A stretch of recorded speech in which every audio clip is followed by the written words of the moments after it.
Man, I'm tired of her. Take me to third world. Now the first is one of the people that I grew up listening to, 50 Cent, who has turned himself in to not only a rapper, but an actor and a businessman. Here he can be seen with the former boss of the Gambino crime family, John Gotti Jr. Now, I'm guessing 50 wouldn't have taken this picture if he knew that John sat down with the government in 2005. That said, it's always been a much talked about incident. Some people say it's cooperating, some don't. That said, two guys that have had pretty powerful careers. The next comes out of the city of Buffalo, here in the middle. The owner of La Nova Pizzeria, a person called Joe Todaro, who the feds allege is the boss currently in 2024 of the Buffalo crime family, can be seen with Buffalo rapper Conway the Machine. Now, if you've ever listened to Conway, Benny the Butcher, or even Westside Gunn, the tinges of the mafia are all over their albums and songs. Keep in mind that their record label is called Black Soprano Family.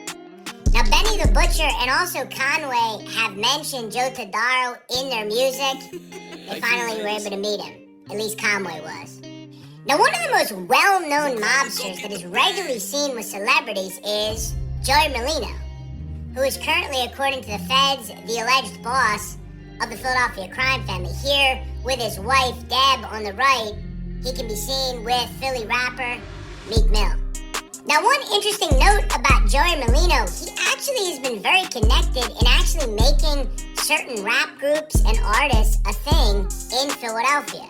During his time in the 90s and 2000s as boss before he went to prison, it was actually said that he was pretty instrumental in creating and helping the group Ram Squad, led by Tommy Hill, to make and get a presence in Philadelphia and beyond. Down the road, though, it was alleged that Tommy Hill was an informant. Now, photos like these are just some of the interesting photos. Now, has faced many criminal investigations over his career. However, he actually has mob ties, and I'm going to tell you about them. Now, as many people know right out of the gate, Sean P. Diddy Combs' father, Melvin Earl Combs, was whacked when he was a young boy. Melvin Earl Combs was connected in the New York City underworld to American drug dealer Frank Lucas. Melvin Combs would be whacked in 1972. However, P. Diddy's Italian mafia connections run actually pretty deep. Now, he would go to high school at the prestigious Mount St. Michael Academy in Manhattan. Now, as a defensive back, he would be on one of the best teams Mount St. Michael's would ever have. Now, the quarterback of that team was this guy, a person called Andrew Campos.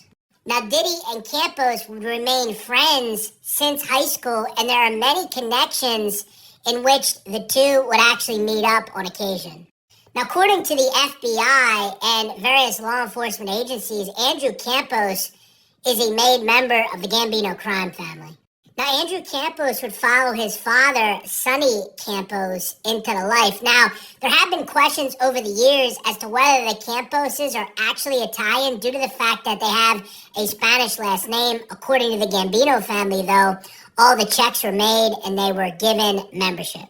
Now, it's been discussed on multiple occasions that Campos and his Gambino pals have been invited to various recording sessions involving Diddy. Now, in 2000